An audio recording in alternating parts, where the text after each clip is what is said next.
হুজুর সাল্লাল্লাহু আলাইহি সাল্লামের জীবন মানব জীবনের সঙ্গে সামগ্রিক জীবন।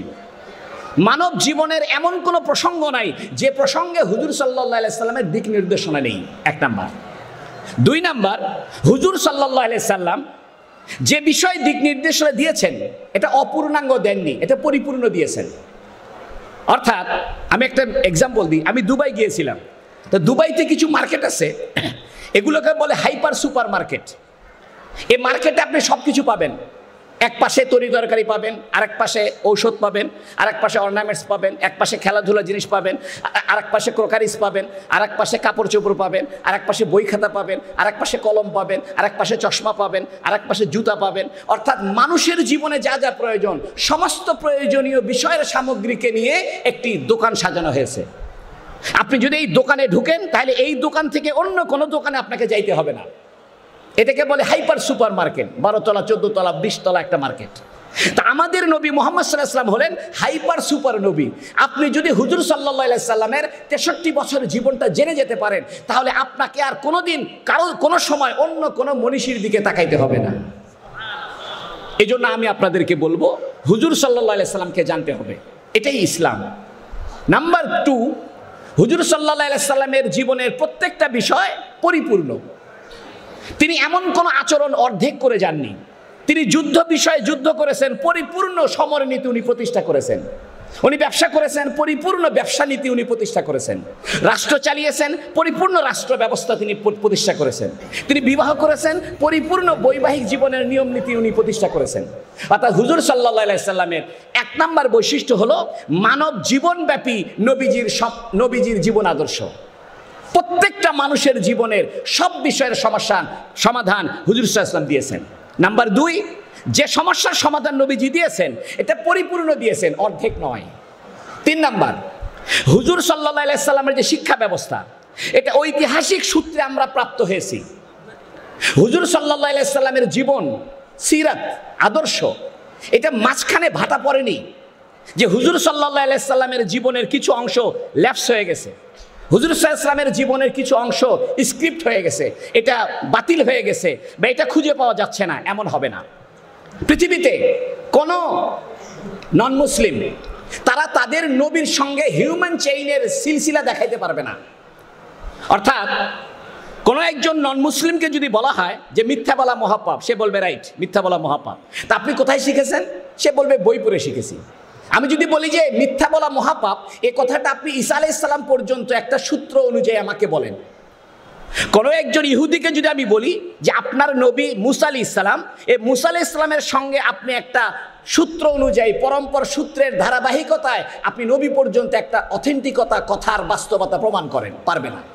কিন্তু আমরা এটা পারবো। উম্মতে মুসলিমার ভিতরে যারা আলেম, যারা মুহাদ্দিস, হাদিস চর্চা করেন, আমরা এটা পারবো। যেমন আমি একটা উদাহরণ দিচ্ছি, আমার নাম কাজী ফজলুল করিম।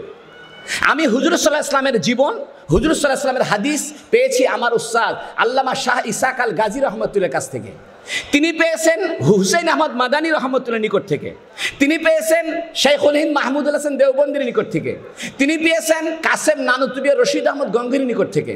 তিনি পেয়েছেন শাহ আব্দুল গনির কাছ থেকে। তিনি পেয়েছেন শাহ ইসাকের কাছ থেকে। তিনি পেয়েছেন শাহ আব্দুল আজিজ মুহাদ্দিসে দেহলভির নিকট থেকে। তিনি পেয়েছেন শাহ অলিউল্লাহ দেহলভির নিকট থেকে। তিনি পেয়েছেন শাহ আবু তাহের মাদানী আল কুরদির নিকট থেকে। তিনি পেয়েছেন ইব্রাহিম আল কুরদির নিকট থেকে। তিনি পেয়েছেন আহমদ আল কুশারির নিকট থেকে। তিনি পেয়েছেন আহমদ সিন্নাবির নিকট থেকে। তিনি পেয়েছেন মোহাম্মদ রামালি থেকে। তিনি হাদিস পেয়েছেন জাকারি আনসারির নিকট থেকে। তিনি পেয়েছেন আহমদ আসকালানির নিকট থেকে। তিনি পেয়েছেন ইব্রাহিম তানুখির নিকট থেকে। তিনি পেয়েছেন আহমদ আল হাজ্জারের নিকট থেকে। তিনি পেয়েছেন হুসাইন ইবনুল মোবারকের নিকট থেকে। তিনি পেয়েছেন আবুল ওয়াক সেঞ্জারির নিকট থেকে। তিনি পেয়েছেন আব্দুর রহমান আদ দাউদের নিকট থেকে। তিনি পেয়েছেন আবদুল্লাহ সারুখসির নিকট থেকে। তিনি হাদিস পেয়েছেন মোহাম্মদ বিন ইউসুফ আল ফারবারির কাছ থেকে। তিনি হাদিস পেয়েছেন ইমাম বুখারীর নিকট থেকে। ইমাম বুখারী হাদিস পেয়েছে হুমায়দের নিকট থেকে। হুমায়দে হাদিস পেয়েছে সুফিয়ান ইবনে উয়াইনার নিকট থেকে। সুফিয়ান ইবনে উয়াইনা হাদিস পেয়েছে ইয়াহইয়া বিন সাঈদ আল আনসারীর নিকট থেকে। তিনি হাদিস পেয়েছে মুহাম্মদ বিন ইব্রাহিম আত-তাইমির নিকট থেকে। তিনি হাদিস পেয়েছেন আলকামা বিন ওয়াক্কাস আল-লাইসি থেকে। তিনি হাদিস পেয়েছেন ওমর বিন খাত্তাব রাদিয়াল্লাহু আনহু থেকে। আর তিনি হাদিস পেয়েছেন মুহাম্মদুর রাসূলুল্লাহ সাল্লাল্লাহু আলাইহি ওয়াসাল্লাম থেকে। এই যে হুজুর সাল্লাল্লাহু আলাইহি ওয়াসাল্লামের সঙ্গে আমাদের একটা সিলসিলাগত সম্পর্ক, আমাদের একটা পরম্পর সূত্রের সম্পর্ক, এই সম্পর্কটা পৃথিবীতে কোনো ধর্মের মানুষের কাছে নেই।